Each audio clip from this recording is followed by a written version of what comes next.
Welcome to Preserving the Pantry, where I talk about everything related to food preserving. I am your host, Kathy Burgett.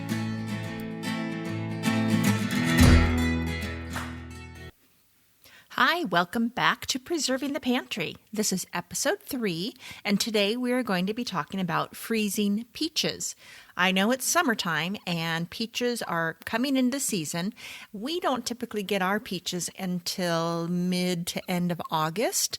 We actually have a peach tree that we just got this year, and I'm hoping that it will survive our cold winters.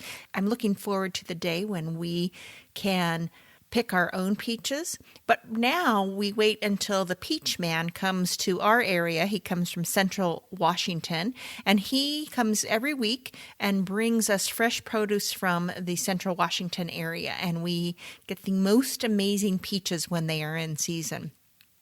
I like to do a couple different things with fresh peaches that we get from the peach man. We freeze peaches, I can peaches, we eat peaches, and I bake with peaches. I try to get as many as I can and preserve them so that we can use them year round.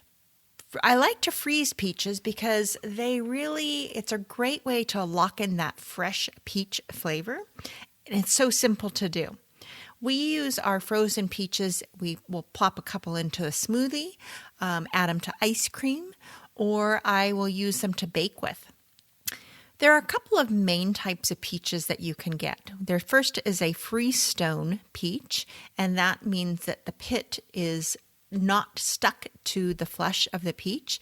And then there are cling peaches, and that pit, it really does cling to the flesh of the peach, making it really difficult to get that peach off of the pit. I'm going to be talking about freestone peaches today, but both will work for this process. First, you want to make certain that your peaches are really ripe. If it's a perfect peach to eat, it will be a perfect peach to freeze. Sometimes the peaches are ripe enough and that peel will just slide right off with just the help of a paring knife.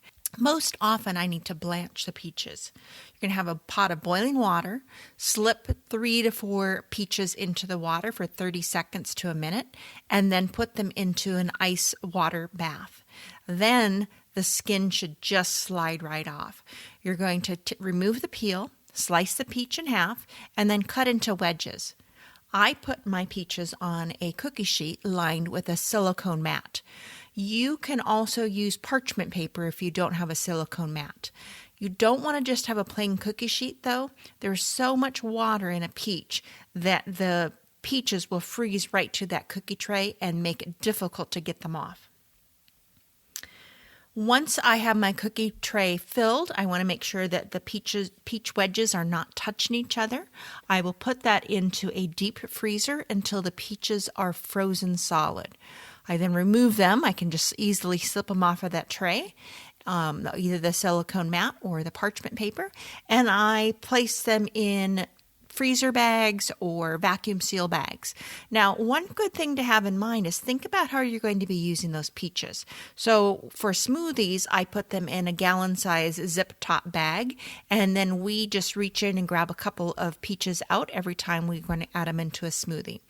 For baked goods, I like to have them pre-measured out. So I will measure for my peach cobbler, I need about 6 cups of sliced peaches, so I will measure those out. Put them in a vacuum sealed bag and then label them with sliced peaches and put that there are 6 cups of peaches in the bag. Super easy to pull out. I let them thaw and then I make my peach cobbler. Once your peaches are frozen and placed into a freezer safe bag, your peaches should be used up within a year. Now, some years we go through a ton of peaches and that's not a problem at all. And other years we find we just haven't used as many. The peaches don't go bad. You might find you get some frost, some ice on your peaches, but the quality is still good. So don't just throw those peaches out. Find a way to use them up. Make a cobbler, make a blackberry peach cobbler, lots of different ways that you can use those peaches. So hopefully you have access to some great peaches that you can freeze and enjoy all year long. Thank you for joining me. If you enjoyed this episode, be sure to subscribe. We'll see you next time in the pantry. Thanks for listening, and be sure to tune in again next week for more episodes of Preserving the Pantry.